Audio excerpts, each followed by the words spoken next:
আজকে বর অফিস থেকে ফেরার পথে সকাল সকাল আমার পছন্দের কই মাছ নিয়ে এসছে। তো কারা কারা কই মাছ খেতে পছন্দ করো অবশ্যই কমেন্ট করো। তো কই মাছ আমার খুব পছন্দের হলেও জ্যান্ত কই মাছ ধরতে কিন্তু আমার ভীষণই ভয় লাগে। তো শাশুড়ি মাকে দিয়েছি কই মাছটা কাটতে। তো যখন আমি এখানে থাকতাম না, আমি যখন বাইরে থাকতাম তখন আমার বর কই মাছ নিয়ে আসলে তো আমি একটা দারুণ ট্রিক্সে কই মাছ কাটতাম। তো সেটা তোমাদের সাথে শেয়ার করছি। তো আমি কই মাছের পুরো জ্যান্ত অবস্থায় ধরে আগে ডিপ ফ্রিজে ঢুকিয়ে দিতাম, তারপরে কই মাছগুলো মরে গেলে তারপর আমি দেন কাটতাম। তো যাই হোক, তো এখন তো এখানে আসার পর কোনো চিন্তাই নেই, শাশুড়ি মা যেহেতু কাছে তো উনিই কেটে দেয়, তো আর ফ্রিজে ঢোকানোর প্রয়োজন হয় না। তো এখানে কাটার পরেও কই মাছটা কীভাবে ঝাঁপাচ্ছে বলো। তো যাই হোক, চলো এবার রান্নায় চলে যাই। তো এখানে 5 পিসের মতন আমি বড় সাইজের কই মাছ নিয়ে নিয়েছি। তবে মাছটা ভালোভাবে ধুয়ে পরিষ্কার করে নেওয়া হয়েছে। তারপর এখানে হাফ চা চামচের মতন হলুদ গুঁড়ো, হাফ চা চামচের মতন নুন, আর হাফ চা চামচের মতো লঙ্কার গুঁড়ো, আর হাফ চা চামচের মতো সর্ষের তেল দিয়ে ভালো করে ম্যারিনেট করে নেব।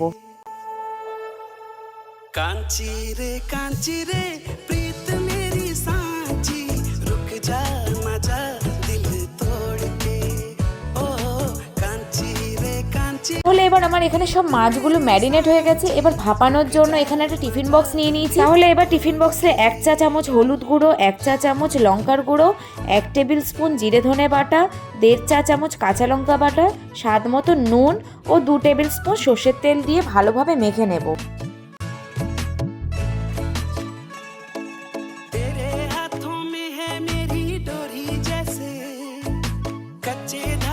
তো এবার আমার মশলাটা ভালোভাবে মাখা হয়ে গেছে। এবার একে একে কই মাছগুলো এই মশলার সাথে ভালোভাবে ম্যারিনেট করে নেব।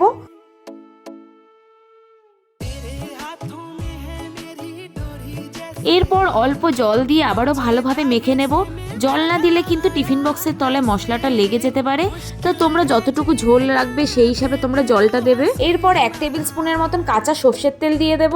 তারপরে তোমরা ঝাল অনুযায়ী কয়েকটা কাঁচা পাকা লঙ্কা দিয়ে দিতে পারো। সমস্ত কিছু দিয়ে দেওয়ার পর টিফিন বক্সটা একটু ঝাঁকিয়ে নিতে হবে, কারণ জল ও মশলাটা ভালোভাবে সেট হয়ে যায়। তারপর বক্সটা ঢেকে দেব। এরপর ইন্ডাকশন অন করে কড়াই গরম করতে বসিয়ে দেব। তো কড়াই গরম হয়ে এলে এখানে বেশ কিছুটা জল দিয়ে দিতে হবে। জলটা এমন পরিমাণে দেবে যাতে টিফিন বক্সটা হাফ ডুবে থাকে। বেশি জল দেবে না, তাহলে ফোটার সময় টিফিন বক্সের ভেতরে কিন্তু জল ঢুকে যাবে। এবার জলটা ভালোভাবে ফুটে এলে টিফিন বক্সটা বসিয়ে দেব গরম জলের ওপর। তোমরা দেখতেই পাচ্ছ এখানে জলটা টিফিন বক্সের কতটা অবধি রয়েছে। তো তারপরে আমরা একদম লো ফ্লেমে 20 থেকে 25 মিনিটের জন্য ঢেকে রাখবো। এখানে আমার 20 থেকে 25 মিনিট হয়ে গেছে। ইন্ডাকশন বন্ধ করে 10 থেকে 15 মিনিটের জন্য আবারও ভাপে রেখে দেবো। তারপরে এখানে খুলে আস্তে ধীরে খুন্তির সাহায্যে তো আমরা টিফিন বক্সটা এবার বের করে নেব।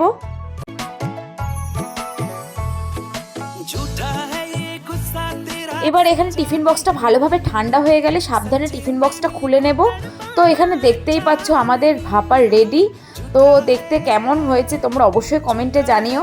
তো দেখাচ্ছি এবারে, চলো তোমাদের মাছটা কতটা সেদ্ধ হয়েছে।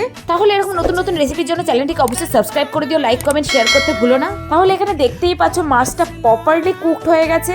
তো এবার চলো টেস্ট করে দেখা যাক। দারুণ হয়েছে।